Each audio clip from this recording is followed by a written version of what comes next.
तो इस वीडियो में मेरा मकसद है कि मैं आपको सोडियम पोटेशियम पंप की अहमियत अच्छे से समझा सकूं। जैसा कि इसके नाम से स्पष्ट है, ये सोडियम और पोटेशियम को पंप करता है, लेकिन अलग-अलग दिशाओं में। ये जो चित्र आप देख रहे हैं, ये मेरा बनाया हुआ है।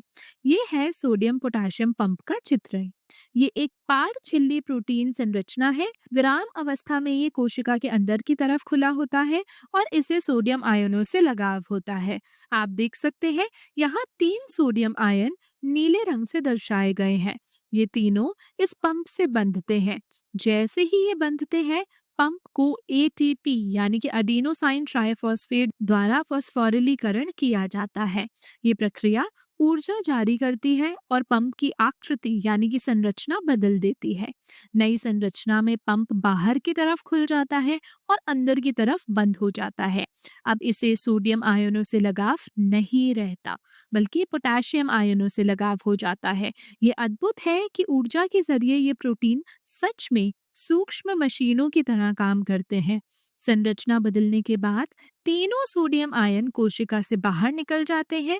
इसके बाद पोटेशियम आयन बाहर से पंप से बंधते हैं। फिर ये पंप विफॉस्फोरिलीकरण हो जाता है और अपनी मूल संरचना में लौट आता है, जिससे पोटेशियम आयन कोशिका के अंदर छोड़ दिए जाते हैं। इस तरह एटीपी का उपयोग करके यानी सक्रिय परिवहन के जरिए ये पंप 3 सोडियम आयन बाहर और 2 पोटेशियम आयन अंदर भेजता है। अब आप सोच सकते हैं, क्योंकि दोनों आयन धन अवशोषित हैं, लेकिन बाहर 3 सोडियम गए और अंदर सिर्फ 2 पोटेशियम आए, तो इसका मतलब बाहर का भाग अंदर की तुलना में ज्यादा धनात्मक होगा। ये सही है, लेकिन यही अकेला कारण नहीं है कि झिल्ली के अंदर बाहर विद्युत विभवांतर होता है। असल में एक और कारण है। झिल्ली पर मौजूद चैनल प्रोटीन जो पोटेशियम आयनों को उनके सांद्रता प्रवणता के अनुसार बाहर जाने देते हैं। सोडियम पोटेशियम पंप की वजह से सोडियम की सांद्रता प्रवणता बाहर अधिक और अंदर कम होती है। इसके विपरीत पोटेशियम की सांद्रता प्रवणता अंदर अधिक और बाहर कम होती है। अगर चैनल प्रोटीन पोटेशियम को बाहर जाने दे तो क्या होगा? सांद्रता प्रवणता के कारण पोटेशियम बाहर की ओर जाएगा, लेकिन चूंकि बाहर का हिस्सा पहले से अधिक धनात्मक है, आवेश प्रवणता पोटेशियम को बाहर जाने से रोकने की कोशिश करेगी। इन दोनों ताकतों यानी कि सांद्रता प्रवणता और आवेश प्रवणता के बीच संतुलन बनता है, जिससे पूरी तरह आयतन संतुलन नहीं होता। इस पूरी प्रक्रिया से कोशिका का विराम कला विभव यानी कि रेस्टिंग मेम्ब्रेन पोटेंशियल बनता है।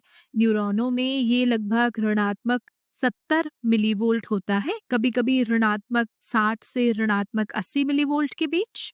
ये सभी कोशिकाओं के लिए जरूरी है, लेकिन तंत्रिका कोशिकाओं के लिए सबसे अहम है, क्योंकि वो अपने 2/3 ऊर्जा सिर्फ इस विभव को बनाए रखने में लगाती है, ताकि संकेत भेजे जा सके।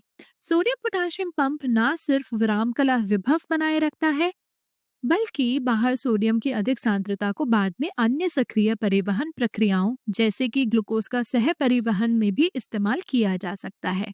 ये पंप 1950 के दशक में खोजा गया था और इसकी खोज व कार्य प्रणाली के लिए 1997 का नोबेल पुरस्कार दिया गया था।